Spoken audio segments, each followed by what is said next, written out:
What I remember most about the rise of EA is how stupid it was. During the waning hours of LucasArts' closure, Disney was not so discreetly sent to destroy our future hope for Star Wars games. It was a silent destruction. We all knew that was going to happen. What EA were going to do. Did Disney have any doubts? Any private, rational thoughts? Probably not. And no member of staff clearly said a word. Not when Disney turned their back on Star Wars fans, not when Order 666 came down, and not when EA marched on by with their monetization schemes. Not a word.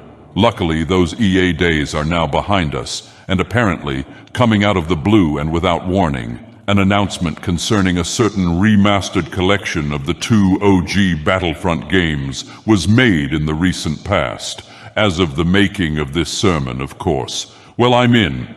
Even if it's a port, which I think it pretty much is, I am all in. I will buy these fetching masterpieces for the billionth time, and I will sink another 500 hours into them. You can now play as a murderous Ewok on the go, slaughtering scout troopers on your Switch. You can now massacre super battle droids as Jar Jar's second cousin, twice removed on your PS5. You can now play as Dagoth Ur, the one true god, on Hero Assault. I mean, I wish, but actually you can't. Missed opportunity, I must say. Be the dubs, I would be on the side of the heroes in this hypothetical Mr. Dagoth goes to Mos Eisley assault situation, obviously. I would like Mace Windu's ground slam attack, and maybe a jetpack too, both in stealth as well, which is pretty much the chameleon spell. Anyway, back on point, this collection may not include yours truly, but it is including that ancient Xbox exclusive DLC that brought in some new maps, as well as the ability to play as Kit Fisto and Asajj Ventress themselves. I'm pretty sure this DLC is so old, it even predates the infamous horse armor of Oblivion. I'm hoping EA don't come around and take over this miracle of a project and insist on charging us for Tauntaun armor or some swit. Please don't, Andrew, the false god and all-around Noir. Wilson. We have had enough bullnetch swit from your time overseeing Battlefront.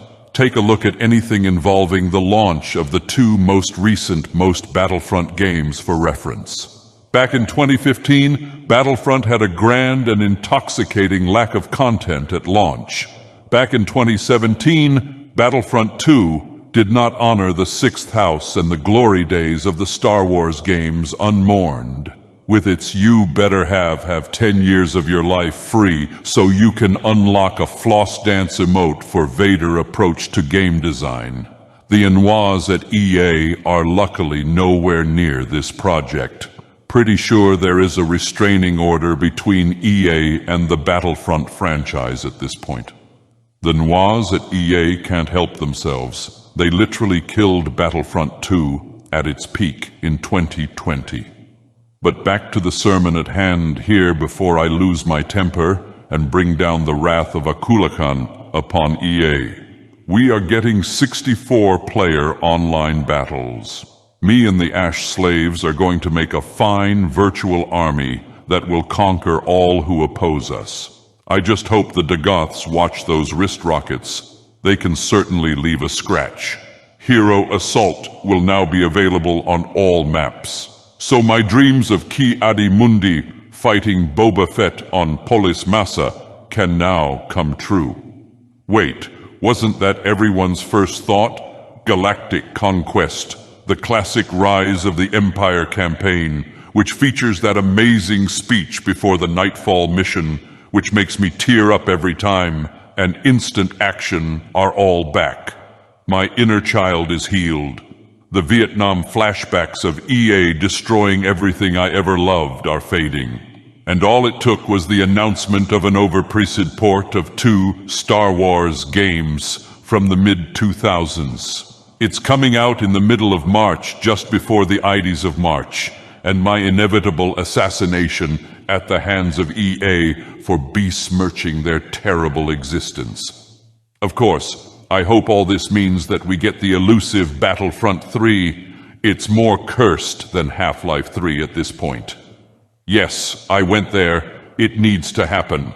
And it better include all eras of Star Wars. I'm talking Clone Wars, High Republic, Old Republic, Middle-Aged Republic, you name it. Heroes and villains from all corners of the Star Wars galaxy need to make the lineup. You can't forget Max Rebo and every single member of the Knights of Ren, for example. And bring back Galactic Conquest. If a game from fetching 2005 can do it right, a game in the 2020s can too. End of mini rant. So, yeah, get hyped, I would say. But also prepare for the inevitable, confused and aggravated noobs who never played the originals and are scratching their heads over the fact that the clones sound different and that there are no skins to unlock. Also prepare to cry tears of joy upon launching the game. And on that note, I will end this joyous sermon. Time to revisit the OG BF2 for the billionth time.